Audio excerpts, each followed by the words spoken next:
BPSC maker के इस नए एपिसोड में आप सभी का स्वागत है। आज के इस वीडियो में 9 से 11 अगस्त 2022 से संबंधित बिहार करंट अफेयर्स और साथ ही राष्ट्रीय और अंतर्राष्ट्रीय घटनाओं सहित करंट अफेयर्स के जितने भी प्रश्न बनेंगे संबंधित सारी जानकारी आपको विस्तार पूर्वक दिया जाएगा।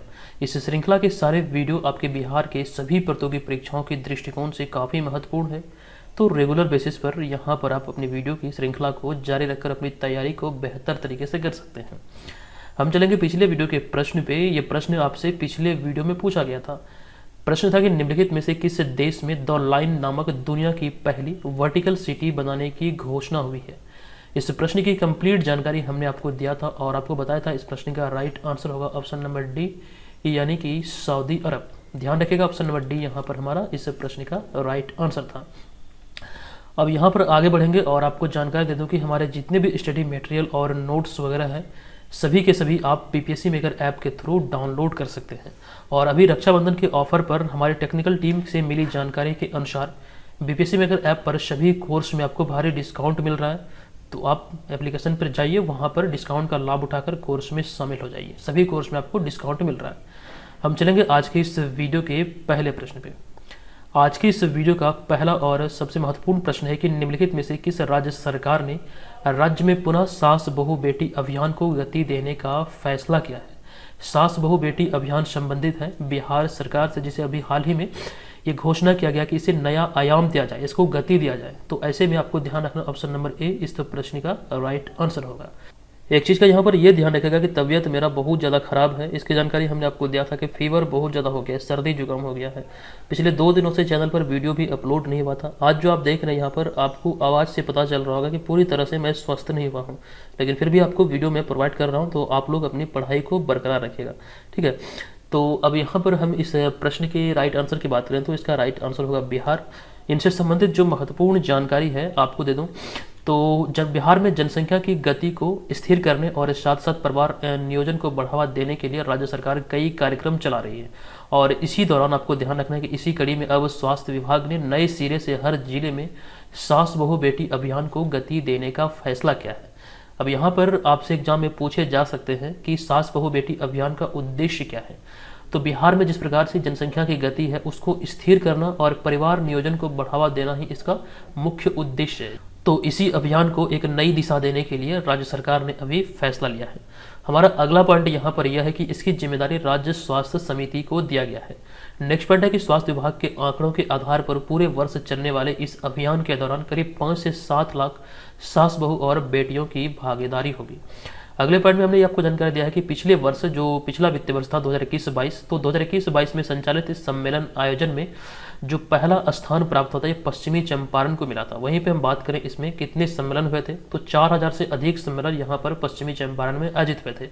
और दूसरे और तीसरे स्थान की बात करें तो दूसरे स्थान पर सिवान और तीसरे स्थान पर दरभंगा रहा था।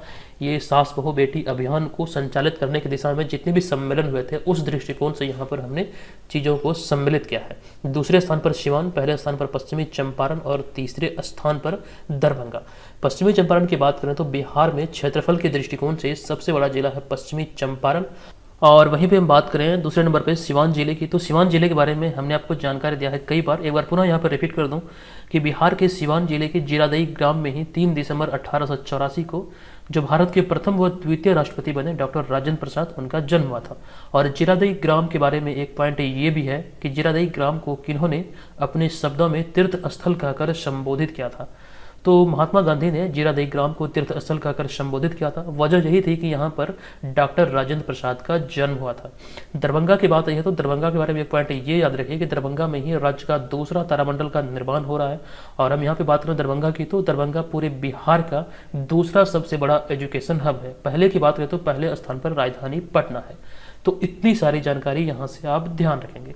हम यहाँ पर चलेंगे अगले दूसरे प्रश्न पे।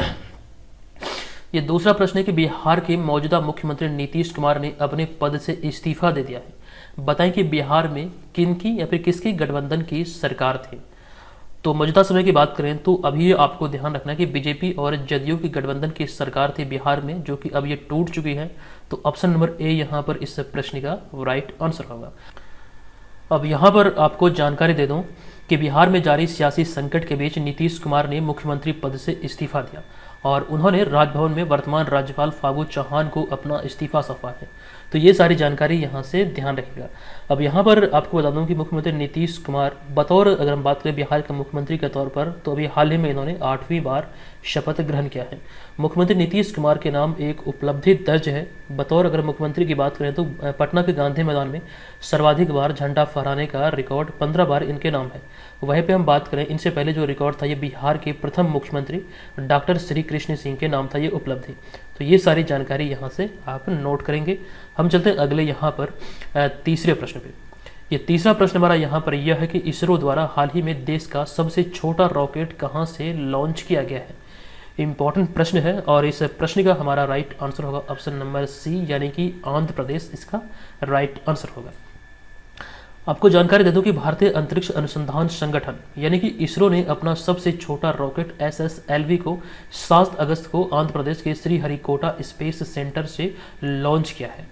और यहाँ पे हम बात करें SSLV की, तो SSLV का पूरा नाम होता है स्मॉल सैटेलाइट लॉन्च व्हीकल, जो कि छोटी सैटेलाइट की लॉन्चिंग के लिए अब इस रॉकेट का इस्तेमाल किया जाएगा। इसी वजह से इसका निर्माण किया गया SSLV का। हम यहाँ पर आगे बढ़ेंगे। हमारा अगला पॉइंट है कि स्मॉल सैटेलाइट लॉन्च व्हीकल की जो लंबाई है ये 34 मीटर यानी कि 112 फीट है और इसका व्यास की बात करें तो तकरीबन ये 7 फीट 6.7 फीट इसकी कह सकते हैं व्यास है। और वजन की बात करें तो 120 टन इसका वजन है। हमारा अगला पॉइंट है इसरो के बारे में। इसरो की स्थापना जो हुई थी 15 अगस्त 1969 को विक्रम साराभाई के द्वारा किया गया था और जिन्हें कि भारत में अंतरिक्ष कार्यक्रम का जनक माना जाता है। ये पॉइंट जो आप यहाँ पर देख रहे हैं ये आपके एग्जाम में पूछा हुआ प्रश्न है कि भारत में अंतरिक्ष कार्यक्रम का जनक किसे कहा जाता है। तो विक्रम साराभाई को भारत में अंतरिक्ष कार्यक्रम का जनक कहा जाता है। यह प्रश्न आपके बीपीएससी एग्जाम में पूछा हुआ प्रश्न है। अब यहाँ पर कुछ बातों को रिवाइज कर लीजिएगा कि भारत की जो अंतरिक्ष एजेंसी है इसका नाम है इसरो। वहीं पे अमेरिकी अंतरिक्ष एजेंसी की बात करें तो ये है नासा। रूस की अंतरिक्ष एजेंसी है रॉसकॉस्मोस। जापान की अंतरिक्ष एजेंसी है जाक्सा। पाकिस्तान की अंतरिक्ष एजेंसी का नाम है सुपारको। इस तरह से और भी कई सारे हैं जो कि आप लोगों को नोट करना है, ध्यान रखना है। नेक्स्ट होगा हमारा चौथा प्रश्न। ये चौथा प्रश्न यहाँ पर यह है कि निम्नलिखित में से कौन भारत के 75वें ग्रैंड मास्टर बने हैं। तो राइट आंसर है ऑप्शन नंबर ए, यानी कि वी प्रणव, जो कि तमिलनाडु के हैं। अभी हाल ही में ये भारत के 75वें ग्रैंड मास्टर बने हैं। आपको जानकारी यहाँ पर दे दूं कि हाल ही में चेन्नई यानी कि तमिलनाडु के 15 वर्षीय वी प्रणव ने रोमानिया में आयोजित एक टूर्नामेंट जीतकर भारत के 75वें ग्रैंड मास्टर बन गए हैं। इसके अतिरिक्त हमने कुछ और भी पॉइंट को यहाँ पर शामिल किया है, जैसे कि आपके एग्जाम में पूछे जा सकते हैं कि भारत के 70वें ग्रैंड मास्टर कौन है। तो राजा ऋत्विक जो कि तेलंगाना के रहने वाले हैं, ये भारत के 70वें ग्रैंड मास्टर हैं। संकल्प गुप्ता जो कि तमिलनाडु का है, ये भारत के 71वें ग्रैंड मास्टर बने थे। मित्राव गुहा जो कि पश्चिम बंगाल कोलकाता के रहने वाले हैं, वो भारत के 72वें ग्रैंड मास्टर बने। 73वें की बात करें तो भरत सुब्रमण्यम जो कि तमिलनाडु के हैं, ये 73वें ग्रैंड मास्टर बने। और वहीं पे बात करें 74वें की, तो राहुल श्रीवास्तव जो कि तेलंगाना से संबंधित हैं, भारत के 74वें ग्रैंड मास्टर बने थे। अभी हाल ही में वी प्रणव जो कि आपको ध्यान रखना है तमिलनाडु चेन्नई के रहने वाले हैं, ये 75वें ग्रैंड मास्टर बने हैं। इन सब के अतिरिक्त एक पॉइंट ये भी ध्यान रखें कि भारत के जो सबसे पहले ग्रैंड मास्टर हैं ये विश्वनाथन आनंद हैं। अब यहाँ पर हमारा अगला होगा पांचवा प्रश्न। ये प्रश्न है कि निम्नलिखित में से किस देश ने दनोरी नामक चंद्रयान मिशन लॉन्च किया है। तो राइट आंसर होगा, ये संबंधित है दक्षिण कोरिया से। ऑप्शन नंबर सी यहाँ पर इस प्रश्न का राइट आंसर होगा। आपको यहाँ पर जानकारी दे दूं कि हाल ही में दक्षिण कोरिया ने पहली बार चंद्रमा के लिए अपना मिशन रवाना किया है। अपने चंद्रयान दनोरी के लिए यानी कि दनोरी मिशन को भेजने के लिए स्पेस एक्स के फॉल्कन रॉकेट की मदद ली गई है। तो ये भी पॉइंट ध्यान रखिएगा। चंद्रयान मिशन जो है दनोरी, ये यहाँ पर दक्षिण कोरिया की पहली चंद्रयान मिशन है, जिसके लिए भी हाल ही में यानी कि इसे भेजने के लिए, इस मिशन के लिए स्पेस एक्स के फॉल्कन रॉकेट की मदद ली गई थी। ये नोट कीजिएगा। हमारा अगला पॉइंट यहाँ पर यह है कि इस मिशन का उद्देश्य भविष्य में चंद्रमा पर इंसानों के लिए सही लैंडिंग साइट खोजना, मैग्नेटिक फील्ड, सबसे ठंडे और अंधेरे वाले इलाके की स्टडी करना यानी कि अध्ययन करना आदि इसका मुख्य उद्देश्य है, जिसको लेकर अभी हाल ही में इसे रवाना किया गया है। अब यहाँ पे हमारा अगला पॉइंट होगा दनोरी मिशन के बारे में कि धनुरी शब्द का जो मतलब होता है ये था मून एंड एंजॉय। हालांकि इसके असल में बात करें इस मिशन का नाम का असली नाम क्या है, तो कोरिया पाथफाइंडर लूनर ऑर्बिटर इसका कह सकते हैं एक प्रकार से असली नाम है, लेकिन इसे जो शॉर्ट में नाम दिया गया धनुरी मिशन कहा गया है। तो ये सारी बातें यहाँ से नोट कीजिएगा। अब भारत की हम बात करें चंद्रयान मिशन के बारे में, तो हमने आगे लिखा है कि भारत ने चंद्रयान 1 PSLV C2 से 22 अक्टूबर 2008 को श्रीहरिकोटा के सतीश धवन अंतरिक्ष केंद्र से छोड़ा था। PSLV की बात करें तो polar satellite launch vehicle C2 के माध्यम से 22 अक्टूबर 2008 को श्रीहरिकोटा के सतीश धवन अंतरिक्ष स्टेशन से छोड़ा गया था। और वहीं पे हम बात करें मिशन चंद्रयान 2 के बारे में, जगह के अभाव के कारण यहाँ पर हमने शामिल नहीं किया है, तो इसे भी सतीश धवन अंतरिक्ष स्टेशन से छोड़ा गया था या फिर लॉन्च किया गया था GSLV Mark 3 के जरिए। और यहाँ पर आपको ये ध्यान रखना है इसकी जो लॉन्चिंग डेट थी ये 22 जुलाई 2019 थी, नोट कर लीजिएगा। और ये सारी बातें जो है ये आपके एग्जाम में अक्सर पूछे गए। चलेंगे हम यहाँ पर अगले छठे प्रश्न पे। ये छठा प्रश्न है कि निम्नलिखित में से किस स्थान पर हाल ही में सैंड आर्ट पार्क बनाया गया है, तो राइट आंसर होगा ऑप्शन नंबर बी यानी कि पुष्कर में। राजस्थान के पुष्कर में अभी हाल ही में सैंड आर्ट पार्क बनाया गया है। आपको जानकारी यहाँ पर दे दूं कि हाल ही में राजस्थान की टेम्पल सिटी पुष्कर में सैंड आर्ट पार्क बनाया गया है और ये राजस्थान का पहला सैंड आर्ट पार्क है जो कि अजमेर जिले में बनाया गया है। अजमेर जिले में ही ये पुष्कर है और यहीं पर कह सकते हैं ये सैंड आर्ट पार्क बनाया गया जो कि राज्य का पहला सैंड आर्ट पार्क है।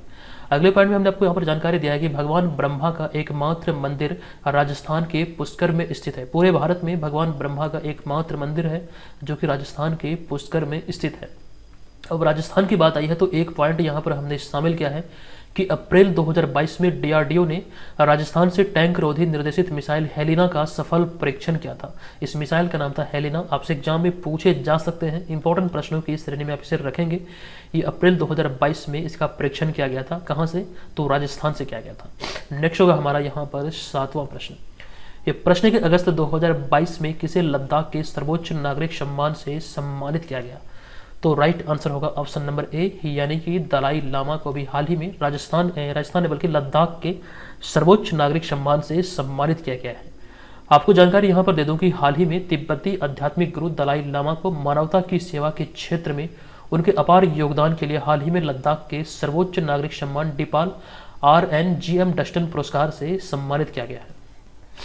और फिर यहाँ पे हमारा अगला पॉइंट है कि यह पुरस्कार विशेषकर केंद्र शासित प्रदेशों के लिए उनके योगदान को देखते हुए लद्दाख स्वायत्त पहाड़ी विकास परिषद यानी कि LAHDC द्वारा प्रदान किया गया है। LHDC का जो भी हाल ही में कह सकते हैं स्थापना दिवस मनाया गया, तो इसी अवसर पर अभी हाल ही में दलाई लामा को लद्दाख के सर्वोच्च नागरिक सम्मान से सम्मानित किया गया है। अब यहाँ पर आगे आप लोग एक पॉइंट ध्यान रखिएगा कि वर्तमान में भारत में 28 राज्य और 8 केंद्र शासित प्रदेश हैं।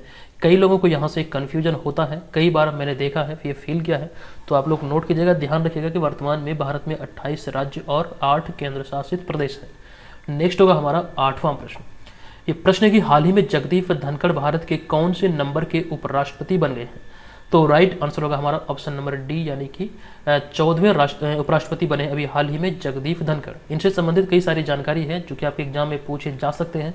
इनमें हमारा पहला पॉइंट है कि हाल ही में पश्चिम बंगाल के राज्यपाल रहे जगदीप धनखड़ भारत के 14वें राष्ट्रपति बने हैं। एग्जाम में पूछे जा सकते हैं। ये पश्चिम बंगाल के मौजूदा राज्यपाल थे जिन्होंने इस्तीफा दिया था और भारत के राष्ट्रपति पद के लिए उम्मीदवार के तौर पर इन्होंने कह सकते हैं चुनाव लड़ा था, जिसके लेकर अभी हाल ही में इन्होंने राज्यपाल पद से इस्तीफा दिया था और चुनाव जीतने के बाद ये भारत के यहाँ पे देखिए राष्ट्रपति लिखा गया है, सुधार कर लीजिएगा, उपराष्ट्रपति बने हैं। ठीक है, नोट कीजिएगा उपराष्ट्रपति की यहाँ पे मैं बात कर रहा हूँ। हमारा अगला पॉइंट यहाँ पर यह होगा कि उपराष्ट्रपति चुनाव में उन्होंने विपक्ष के संयुक्त उम्मीदवार मार्गरेट अल्वा को पराजित किया। और अगला पॉइंट यहाँ पर इनसे संबंधित हमने लिखा है कि जगदीप धनखड़ का जन्म 18 मई 1951 को राजस्थान के झुंझुनू में एक किसान परिवार में हुआ था। इनका जन्म जो हुआ था ये राजस्थान में हुआ था 1951 में। नेक्स्ट पॉइंट यहाँ पर यह है कि 20 जुलाई 2019 को जगदीप धनखड़ को पश्चिम बंगाल का गवर्नर नियुक्त किया गया था। मोस्ट इंपॉर्टेंट है, ये डेट एग्जाम में पूछे जा सकते हैं। और अगले पॉइंट की बात करें तो हाल ही में द्रौपदी मुर्मू भारत की 15वीं राष्ट्रपति बनी। अगर हम बात करें महिला दृष्टिकोण से, महिला राष्ट्रपति की बात करें तो ये दूसरी महिला राष्ट्रपति है। वही बात करें आदिवासी समुदाय से राष्ट्रपति पद पर सुशोभित होने वाली महिला की, तो ये पहली महिला है। इनसे संबंधित हमने एक वीडियो चैनल पर अपलोड किया था, आप चाहें तो ऊपर आई बटन पर क्लिक करके उस वीडियो को देख सकते हैं और उसी वीडियो में इसका PDF फाइल का भी लिंक रहेगा, वहाँ से आप उसे फ्री में डाउनलोड कर सकते हैं। बहुत सारे प्रश्न लगभग कर सकते हैं इनसे संबंधित 70 से अधिक प्रश्नों का उसमें संग्रह किया गया है जो कि बहुत इंपॉर्टेंट आपके लिए होने वाला है। उसका वीडियो चैनल पर अपलोड है, आप यहाँ पर क्लिक करके आई बटन पर देख सकते हैं। नेक्स्ट होगा हमारा 9वां प्रश्न। ये प्रश्न है कि आज़ादी की 75वीं वर्षगांठ पर इंडिया की उड़ान परियोजना की शुरुआत किसने की है? तो राइट आंसर होगा हमारा ऑप्शन नंबर सी, यानी कि गूगल के द्वारा भी हाल ही में ये इंडिया की उड़ान परियोजना की शुरुआत की गई। तो भारत की आज़ादी के 75 साल के सफ़र में हासिल की गई अहम उपलब्धियों को समेटते हुए गूगल ने एक ऑनलाइन परियोजना शुरू की है, जिसमें कि समृद्ध अभिलेखागार और कलात्मक चित्रण के जरिए देश की कहानी बयां की गई है। और गूगल आर्ट्स एंड कल्चर द्वारा शुरू की गई परियोजना इंडिया की उड़ान देश की उपलब्धियों पर जश्न और साथ साथ यह इन 75 वर्षों में भारत की अटूट और अमर भावना पर ही आधारित है, जिसको लेकर अभी हाल ही में ये गूगल के द्वारा ये कह सकते हैं ऑनलाइन कार्यक्रम की शुरुआत की गई है और इसमें ये सारी बातें सम्मिलित है। गूगल की बात करें तो गूगल एक अमेरिकन कंपनी है। इसकी स्थापना 4 सितंबर 1998 को की गई थी। नोट कीजिएगा, गूगल एक अमेरिकन कंपनी है। नेक्स्ट होगा हमारा 10वां प्रश्न। ये प्रश्न की हाल ही में आज़ाद हिंद फौज के मेजर का निधन हुआ है, उनका नाम क्या है? तो राइट आंसर होगा ऑप्शन नंबर ए, यानी कि ईश्वर लाल। आपको जानकारी दे दूं कि नेताजी सुभाष चंद्र बोस के नेतृत्व वाले आज़ाद हिंद फौज में मेजर रहे ईश्वर लाल सिंह का सिंगापुर में 92 साल की उम्र में निधन हो गया। नोट कीजिएगा, सिंगापुर में इनके 92 वर्ष की आयु में निधन हुआ। इनका नाम है ईश्वर लाल। नेक्स्ट पॉइंट है कि ईश्वर लाल सिंह 1943 में भारतीय राष्ट्रीय सेना यानी कि आज़ाद हिंद फौज में शामिल हुआ था। अब यहाँ पे हम बात करें आज़ाद हिंद फौज की, तो द्वितीय विश्व युद्ध के दौरान 1942 में भारत को अंग्रेजों से मुक्त कराने के उद्देश्य से रास बिहारी बोस द्वारा जापान की सहायता से आज़ाद हिंद फौज का गठन किया गया था। लेकिन आपको ये भी ध्यान रखना है कि कुछ समय बाद इसकी कमान जो थी आज़ाद हिंद फौज की, ये सुभाष चंद्र बोस को सौंप दी गई थी। तो सुभाष चंद्र बोस के नेतृत्व वाले ये आज़ाद हिंद फौज में ही मेजर की भूमिका ये निभाए थे ईश्वर लाल सिंह, जिनका भी हाल ही में निधन हुआ है। तो आई होप कि यहाँ पर आप कन्फ्यूजन में नहीं पड़ेंगे कि आज़ाद हिंद फौज की स्थापना किसने की। तो सबसे पहले बात करें तो आज़ाद हिंद फौज की स्थापना जो की गई थी ये रास बिहारी बोस द्वारा ही की गई थी।